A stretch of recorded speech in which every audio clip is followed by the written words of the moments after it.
When National Socialism has ruled long enough, it will no longer be possible to conceive of a form of life different from ours. In the long run, National Socialism and religion will no longer be able to exist together. On a question from CS, whether this antagonism might mean a war, the Führer continued, "No, it does not mean a war. The ideal solution would be to leave the religions to devour themselves without persecutions. Christianity, Islam, Roman Empire. But in that case, we must not replace the church by something equivalent. That would be terrifying. It goes without saying that the whole thing needs a lot of thought. Everything will occur in due time.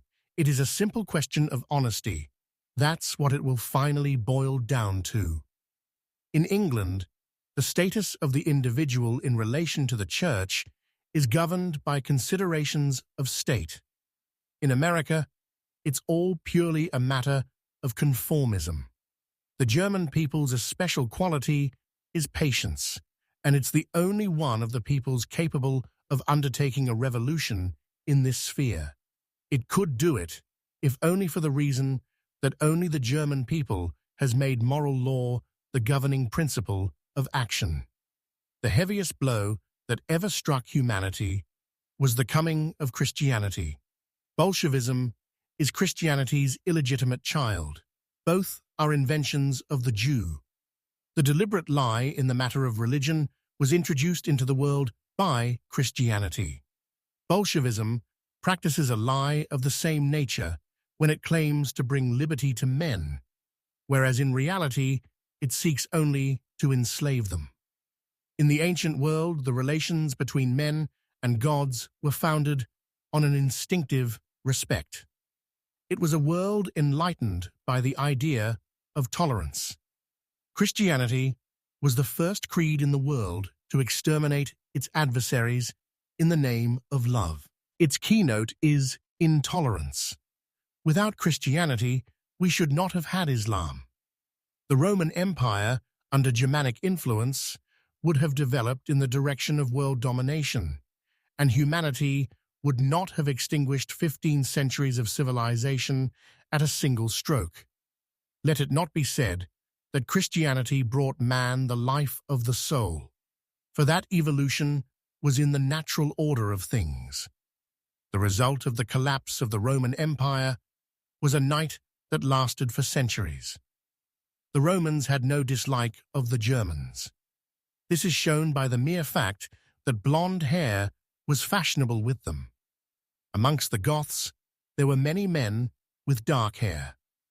The Italian, Spanish, French, and English dialects were created by mixtures of local languages with the linguistic Stalin's bureaucratic government elements imported by the migrant peoples. At first they were mere vernaculars, until a poet was found who forged the nation's language. It takes 5 or 6 centuries for a language to be born. The conqueror of a country is forced to adapt himself to the local language. That is why language is not the immovable monument on which a people's characteristics are inscribed.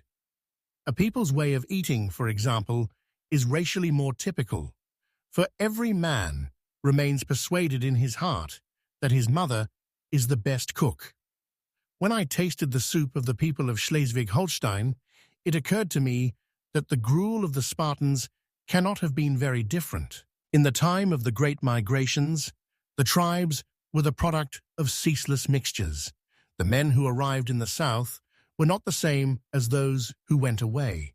One can imagine 200 young Frisians setting out for the south, like a tank setting out across country, and carrying with them men belonging to other tribes.